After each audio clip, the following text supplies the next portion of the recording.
రాజధాని నిర్మాణానికి Swiss challenge పై వేసిన నోటిఫికేషన్ ఉపసంహరించుకుంది ఏపీ సర్కార్. చట్టంలో ప్రభుత్వం అనేక మార్పులు చేసిందని, ఆ మార్పులకు అనుగుణంగా మళ్లీ తాజా నోటిఫికేషన్ ఇస్తామని హైకోర్టుకు చెప్పారు ఏపీ అడ్వకేట్ జనరల్.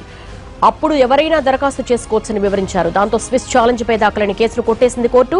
తాజా నోటిఫికేషన్ గనక కోర్టు ఆదేశాలకు వ్యతిరేకంగా ఉంటే మళ్లీ హైకోర్టును ఆశ్రయించాలని పిటిషన్కు సూచించింది.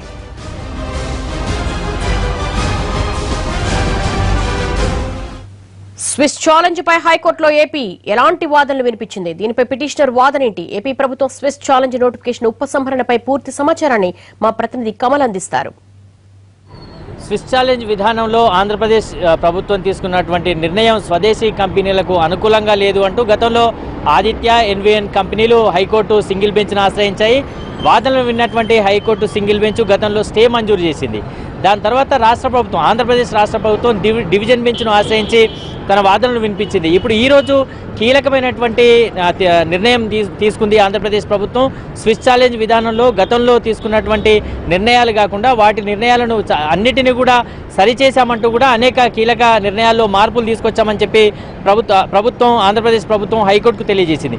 ఈరోజు స్విస్ ఛాలెంజ్ విధానానికి సంబంధించి హైకోర్టులో ఏ విధమైనటువంటి వాదనలు కొనసాగాయి, అటు ఆంధ్రప్రదేశ్ ప్రభుత్వం ఏ విధమైనటువంటి పిటిషన్ దాఖలు చేసింది అన్నది కూడా ప్రస్తుతం మనతో చెప్పడానికి న్యాయవాది అరుణ్ కుమార్ గారు ప్రస్తుతం మనతో ఉన్నారు.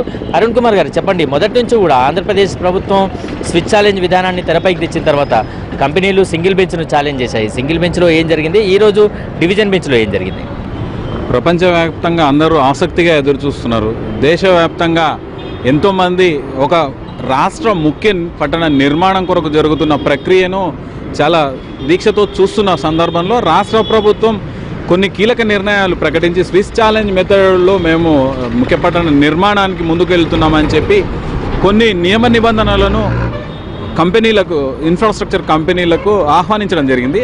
అయితే ఇందులో కొన్ని లోపభూయిష్టంగా ఉన్నాయంటూ ఒక 500 హెక్టార్లకు సంబంధించి దేశం వెలుపల వర్క్ చేసిన ఎక్స్పీరియన్స్ ఉండాలి, అదే కాకుండా కొన్ని కోట్ల రూపాయలకు సంబంధించిన వర్క్ చేసి ఉండాలి, వర్క్ అవర్స్ కూడా కంప్లీట్ చేసి ఉండాలనే నిబంధనలను కొన్ని కంపెనీలు, ఎస్కేఎస్ కావచ్చు, ఎన్విఎన్ కావచ్చు, కొన్ని కంపెనీ, ఆదిత్య కన్స్ట్రక్షన్ కంపెనీ, ఇవి హైకోర్టులో ఛాలెంజ్ చేయడం జరిగింది.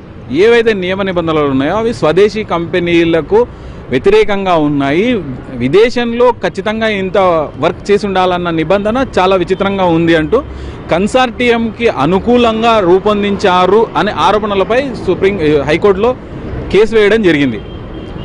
ఇందులో ప్రతిష్టాత్మకంగా భావించిన ఆంధ్రప్రదేశ్ ప్రభుత్వం అటార్నీ జనరల్ని కూడా తీసుకురావడం జరిగింది. ఆ కేసుకు సంబంధించి సింగిల్ జడ్జి ముందు అటార్నీ జనరల్ వాదనలు వినిపించడం జరిగింది.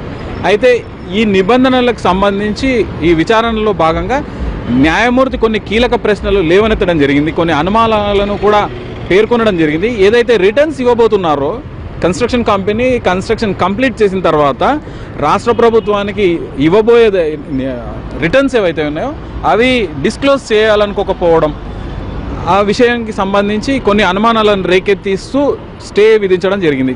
కన్స్ట్రక్షన్ కంపెనీలకు సంబంధించి ఆ ప్రాసెస్ని స్టే చేయడం జరిగింది. దానికి అగ్రీవైన రాష్ట్ర ప్రభుత్వం, ఆంధ్రప్రదేశ్ రాష్ట్ర ప్రభుత్వం మరొకసారి ఫస్ట్ కోర్టు ముందు, డివిజన్ బెంచ్ ముందు రిట్ అపీల్ దాఖలు చేయడం జరిగింది.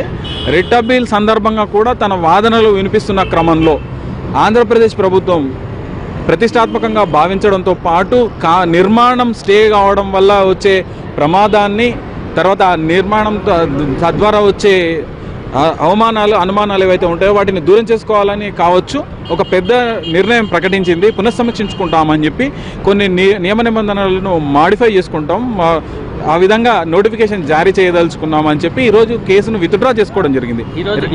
ఈరోజు స్విస్ ఛాలెంజ్కి సంబంధించి రాష్ట్ర ప్రభుత్వం దాఖలు చేసినటువంటి పిటిషన్ ద్వారా, రిట్ అపీల్ ద్వారా ఏమనుకోవచ్చు? అంటే ఇది పూర్తి స్థాయిలో గతంలో తీసుకున్నటువంటి నిర్ణయాలన్నిటిని కూడా ఉపసంహరించుకున్నట్టే అనుకోవచ్చా? అదే ఏదైతే నోటిఫికేషన్ ఉందో దాన్ని విత్డ్రా చేసుకోబోతున్నాం, మాకు పర్మిషన్ ఇవ్వండి, రిట్ అపీల్ని విత్డ్రా చేసుకొని మేము నిర్మాణమే మాకు ముఖ్యమనే విధంగా ఆంధ్రప్రదేశ్ ప్రభుత్వం వ్యవహరించినట్టుగా భావించాల్సి వస్తుంది. ఎందుకంటే నిర్మాణం కార్యక్రమం ఆగిపోయే పరిస్థితి అక్కడ ఉంది. స్టే రావడం వల్ల నిర్మాణమే ఆగిపోయే, అమరావతి నిర్మాణానికి ఆటంకం వచ్చింది. ఆ ఆటంకాన్ని, అవరోధాలని తొలగించుకోవాలన్న మంచి ఉద్దేశం ప్రభుత్వానికి ఉండి ఉండవచ్చు.